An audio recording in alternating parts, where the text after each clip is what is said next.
포로 생활한 지 5년 차 되는 에스겔. 그는 어느 날 특별한 경험을 합니다. 놀랍고도 신비한, 장엄한, 그리고 약간은 두려운 광경이었죠.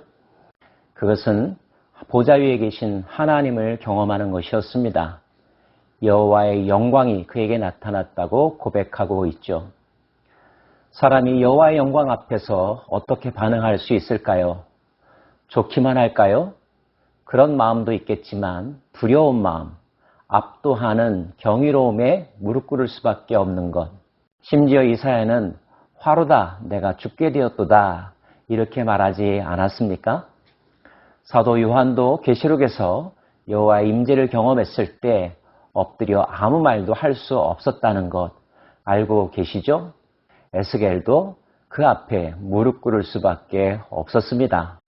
하나님은 우리에게 그러한 분이십니다. 우리와 전적으로 다른 분, 우리의 상상보다 훨씬 더 크신 분, 우리가 경외해야 할 분, 그분이 바로 하나님이시죠. 하나님은 에스겔에게 말씀하셨습니다. 크게 3가지 말씀을 하셨는데요. 그 첫 번째 말씀은 일어나 가라는 것이었습니다. 그가 내게 이르시되 인자야 내 발로 일어서라 내가 내게 말하리라 하시며 그가 내게 말씀하실 때에 그 영이 내게 임하사 나를 일으켜 내 발로 세우시기로 내가 그 말씀하시는 자의 소리를 들으니 내게 이르시되 인자야 내가 너를 이스라엘 자손 곧 패역한 백성 나를 배반하는 자에게 보내노라. 그들과 그 조상들이 내게 범죄하여 오늘날까지 이르렀나니 이 자손은 얼굴이 뻔뻔하고 마음이 굳은 자니라. 내가 너를 그들에게 보내노니 너는 그들에게 이르기를 주 여호와의 말씀이 이러하시다 하라. 내가 너를 이스라엘 백성들에게 보내겠다. 가라고 말씀하십니다. 예수님은 자기 자신의 인생을 하나님께로부터 보냄받은 자라고 정의하셨습니다. 인생이 이 땅에 살아가는 것은 우연히 태어난 것이 아니라 하나님의 계획과 섭리 가운데서 이 땅에 보냄을 받은 것이죠. 그 보냄받은 자 중에서 특별히 특정한 시대, 특정한 목적을 위하여 부름받은 특별한 사람들이 있습니다. 왜 그 사람들을 부르시고 선택하셨을까요? 사명을 주시고 그를 사용하기 위하여, 보내기 위하여 부르신 것입니다. 하나님은 에스겔을 보내겠다고 말씀하셨습니다. 누구에게요? 이스라엘 백성들에게요. 그런데 그 이스라엘 백성들이 하나님의 눈에 어떻게 보였는지 알 수 있는 단어가 나오죠? 패역한 백성, 반역하는 자들입니다. 어쩌다가 이스라엘 백성들이 하나님에게 이런 평가를 받게 되었을까요? 사랑하는 자, 내 이뻐하는 자, 나를 예배하는 자라고 불렸으면 얼마나 좋았을까요? 언제부터인가 그들은 하나님의 말씀 듣기를 싫어했고 더 적극적으로 거역하고 다른 길로 가기를 마다하지 않았습니다.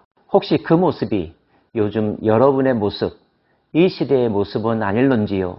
그들은 패역한 족속이라 그들이 듣든지 아니 듣든지 그들 가운데 선지자가 있음을 알지니라. 그들에게 하나님의 말씀을 대언하는 자, 선지자가 있음을 알게 하시겠다고 말씀하십니다. 두 번째 말씀은 두려워하지 말라는 것입니다. 사명을 감당하는 자에게 필요한 것, 용기겠죠. 두려움을 이겨내야 할 것입니다. 특별히 두려워할 만한 상황이 있을 것임도 알려주시는데요. 인자야, 너는 비록 가시와 찔레와 함께 있으며 전갈 가운데 거주할지라도 그들을 두려워하지 말고 그들의 말을 두려워하지 말지어다. 그들은 패역한 족속이라도 그 말을 두려워하지 말며 그 얼굴을 무서워하지 말지어다. 그들은 심히 패역한 자라. 그들이 듣든지 아니 듣든지 너는 내 말로 고할지어다.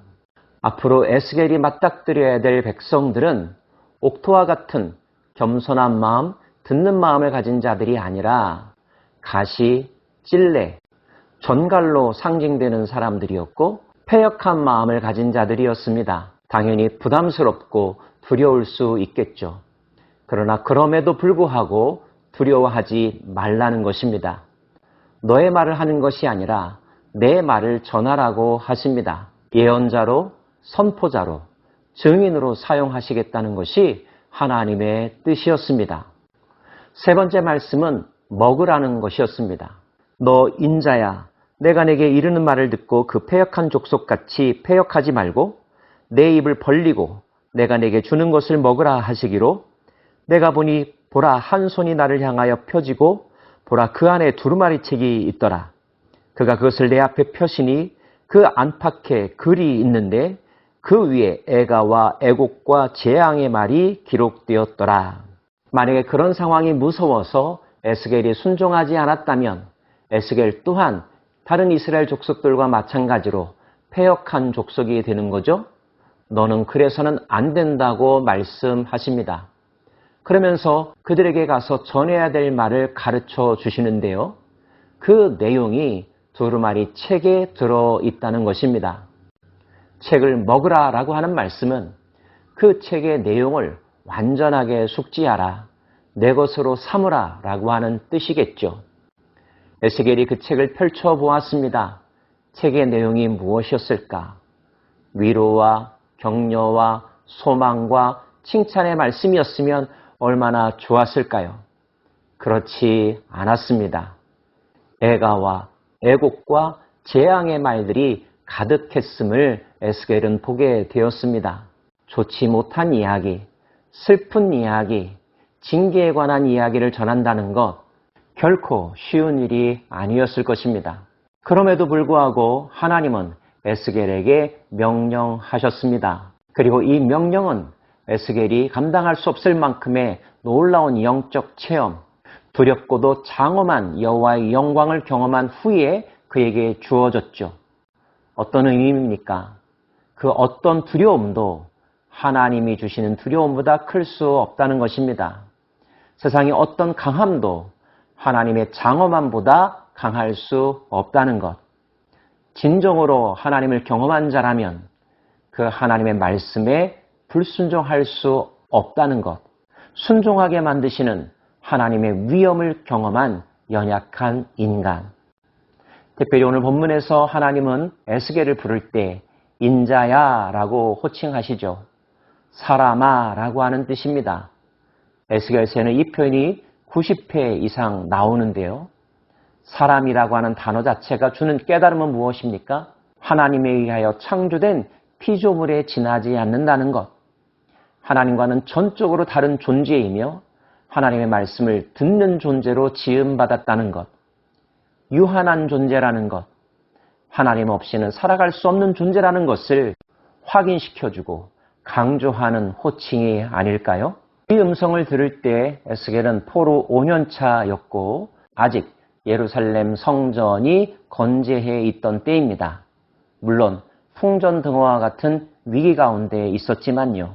아마도 하나님은 제사장 에스겔을 통하여서 망하기 직전의 이스라엘 백성들에게 한 번 더 말씀하시고 경고하시고 깨우쳐 주시기를 원했던 것 같습니다. 영적으로 깨어있는 사람들은 지금 이 시대도 에스겔 시대에 못지않게 큰 위기 앞에 모든 인류가 서 있다고 진단합니다. 돌이키지 아니하면, 지금이라도 정신 차리지 아니하면 인류의 미래는 없다고 이야기하죠. 듣는 사람들도 있고 여전히 무관심한 사람들도 있습니다. 하나님은 하나님의 사람들을 불러 세우시고 그를 파송하십니다. 전하라고 말씀하십니다. 그렇게 선택받은 자들이 종교 지도자들이며 신앙인들이며 구원받았다고 감사를 고백하는 자들이겠지요. 우리가 그런 은혜를 체험했다면 그런 은혜를 베푸신 이유는 무엇일까요? 하나님은 우리가 그분의 뜻과 마음을 널리 전하기 원하신답니다. 하나님의 뜻을 알아야겠죠? 에스겔에게 두루마리 책을 먹으라 말씀하셨던 것처럼 하나님의 말씀을 먹고 곱씹고 바르게 해석해야 할 것입니다. 그 일에 쓰임받고 올바르게 사명 감당하는 저와 여러분 되기를 간절히 원합니다. 기도합시다.